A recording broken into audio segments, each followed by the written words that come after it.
Mohibullah, MD Mohibullah comment করেছেন।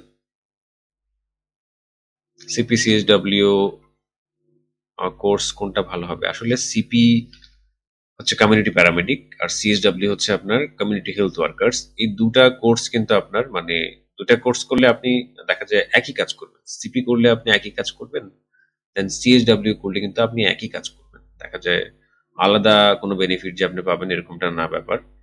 তো এটা আসলে আপনার সুবিধার উপরে ডিপেন্ড করে যে আপনি কোনটা করবেন, কারণ সিপি ডিউরেশন হচ্ছে আপনার 2 বছর, আর সিএসডব্লিউ যেটা সেটা হচ্ছে আপনার 1 বছর সময় লাগে।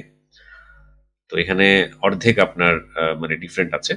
তবে অবশ্যই হ্যাঁ, সিপি যদি আপনি করেন সেক্ষেত্রে আপনি একটু বেশি শিখতে পারবেন। আর নার্সিং কাউন্সিল আপনার সিপি মানে সিপিদের হচ্ছে একটা রেজিস্ট্রেশন দিয়ে থাকে যখন সিপিটা কমপ্লিট হয়, আপনি যখন মানে চূড়ান্ত পরীক্ষা উত্তীর্ণ হবেন তখন আপনাকে দেখা যায় একটা রেজিস্ট্রেশন নাম্বার দেবে, সেটা দিয়ে কিন্তু আপনাদেরকে মানে যে বিএমডিসি তে যেভাবে চিকিৎসকদের সার্চ করে দেখা যায় একটা নাম্বার দিয়ে, তো সেই ক্ষেত্রে কিন্তু আপনি একটা রেজিস্টার্ড ফার্ম মানে দেখা যায় মানে কমিউনিটি প্যারামেডিক হিসাবে নার্সিং কাউন্সিল থেকে একটা রেজিস্ট্রেশন নাম্বার পাবেন, রেজিস্ট্রেশন একটা সার্টিফিকেট পাবেন।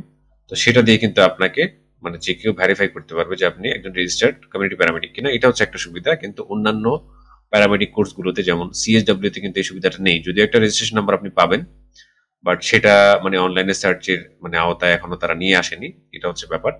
তা এখন আপনার উপর ডিপেন্ড করবে। আবার দুটার খরচও কিন্তু একরকম না। সিপিসিএসডব্লিউ সিপির ক্ষেত্রে কিন্তু আপনার দেখা যায় 60,000 থেকে আপনার 1,20,000 টাকা পর্যন্ত ইনস্টিটিউট ভেদে আপনার এরকমটা নিয়ে থাকে, চার্জ নিয়ে থাকে। আবার দেখা যায় সিএসডব্লিউর ক্ষেত্রে কিন্তু প্রতিষ্ঠান ভেদ মানে ভেদে আপনার 25 থেকে 40,000 পর্যন্ত হয়ে থাকে। তো এখন এটা আপনার উপর ডিপেন্ড করে যে আপনি কোনটা করবেন। আহ, আর যেই মানে এক্সট্রা মানে বেনিফিট গুলো সেগুলোর কথা আমি অলরেডি বলে দিয়েছি। আর মানে ক্লাসের ক্ষেত্রে কিন্তু আপনারা মানে সিপি বা সিএসডব্লিউ যেটাই হোক না কেন সপ্তাহে দেখা যায় 4 দিন বা 3 দিন আপনারা ক্লাস করতেই হবে, আদারওয়াইজ কিন্তু পরীক্ষাতে আপনারা উত্তীর্ণ হতে পারবেন না। এটা হচ্ছে ব্যাপার। তো আশা করি মহিবুল্লাহ ভাই আপনি আপনার মানে প্রশ্নের উত্তর পেয়েছেন। তারপর হচ্ছে ফার্দার কিছু জানার থাকলে আপনি কমেন্ট করতে পারেন, বা ওই যে যে লিঙ্ক দেওয়া আছে যুক্ত হওয়ার সেটাতে যুক্ত হয়ে আমার সাথে সরাসরি কথা বলতে পারেন। যুক্ত হওয়ার অনেকে চেষ্টা করছেন, বাট কেউ স্টে করতে পারছে না ব্যাক স্টেজে। তো দ্যাটস ওয়াই আমি বলবো যে